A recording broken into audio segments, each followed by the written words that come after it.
بسم اللہ الرحمن الرحیم۔ جی ہاں، آپ نے یہ جو سرخی پڑھی ہے، کیا آپ اب بھی مسلمان ہو؟ اس کے اندر میں کچھ چیزیں ایسے بتانے والا ہوں کہ جو چیزیں یعنی جن کلمات کی ادائیگی کی وجہ سے بندہ کافر ہو جاتا ہے، اسلام سے خارج ہو جاتا ہے،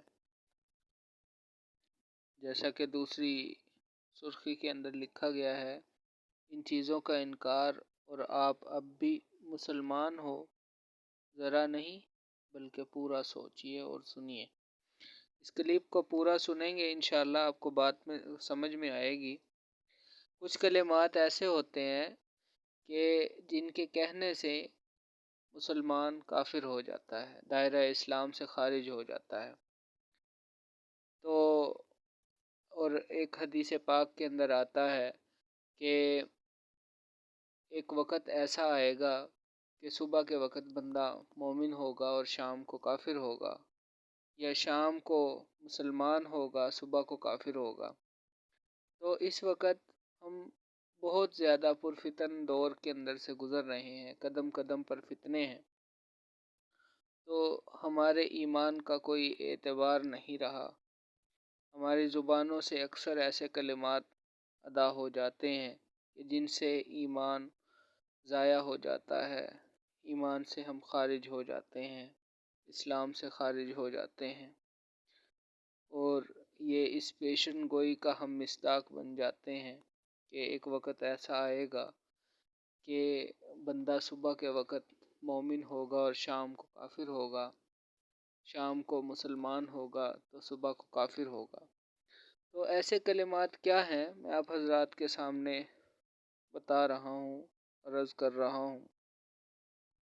اگر کسی نے کہہ دیا کہ پتہ نہیں میرا ایمان صحیح ہے یا غلط، بھائی ہم سب کو ہی صحیح کہتے ہیں، یہ جملہ بولا تو فتاوی عالمگیریہ جو کہ 500 بزرگ علماء کی موجودگی میں اورنگزیب عالمگیر بادشاہ نے لکھوایا تھا، 6 جلدوں کے اندر ہے، پورے ہندوستان کے اندر ایک وقت تک اسی پر عمل ہوتا رہا اور اسی کے مطابق فیصلے ہوتے رہے۔ تو اس کے اندر یہ بات موجود ہے کہ یہ شخص پکا کافر ہو جائے گا، پکا کافر ہے۔ الیاذ باللہ، اللہ ہمیں محفوظ فرمائے۔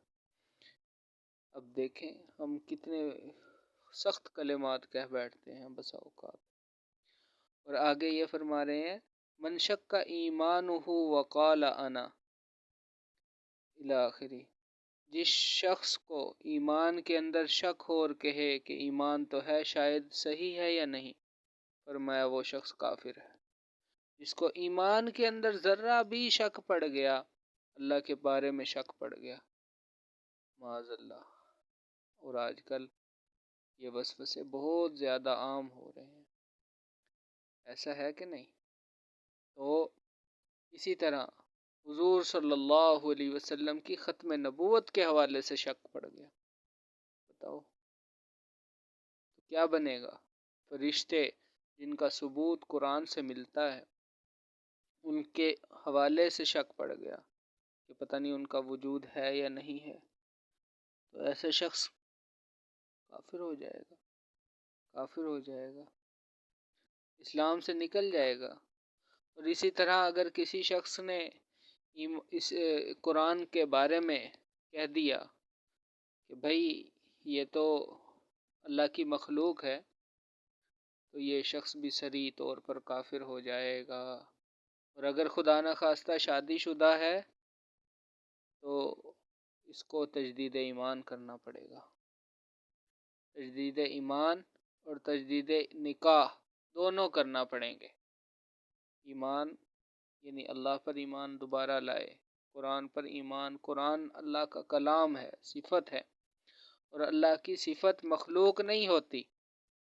حضرت امام احمد بن حنبل رحمۃ اللہ تعالی علیہ نے اس حوالے سے بڑی جیل کاٹی ہے اور کوڑے کھائے ہیں وقت کے بادشاہ سے۔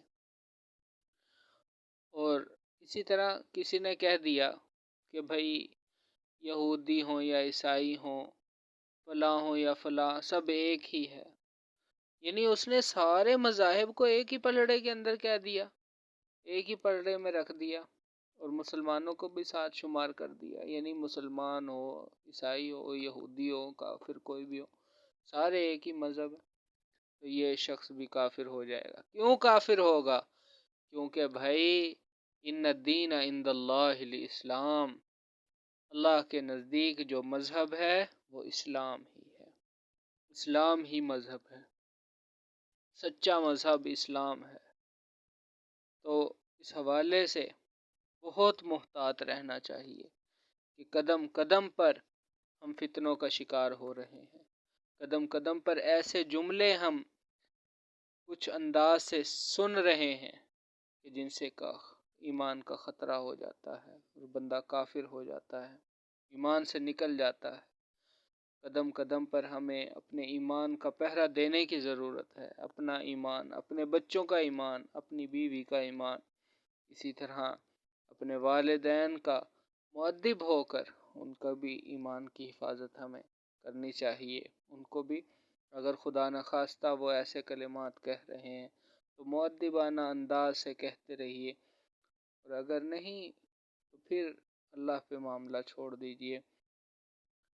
اللہ رب العزت سے دعا ہے اللہ ہم سب کو اپنے ایمان کی حفاظت کرنے کی توفیق عطا فرمائے، اور ضروریات اسلام کے انکار کی وجہ سے بندہ کافر ہو جاتا ہے۔ ضروریات اسلام کیا ہے اس کے بارے میں انشاءاللہ میں پھر کسی ویڈیو کے اندر، کسی کلپ کے اندر بتاؤں گا۔ پھر اللہ جو کچھ کہا اس پر عمل کرنے کی توفیق عطا فرمائے۔ کفر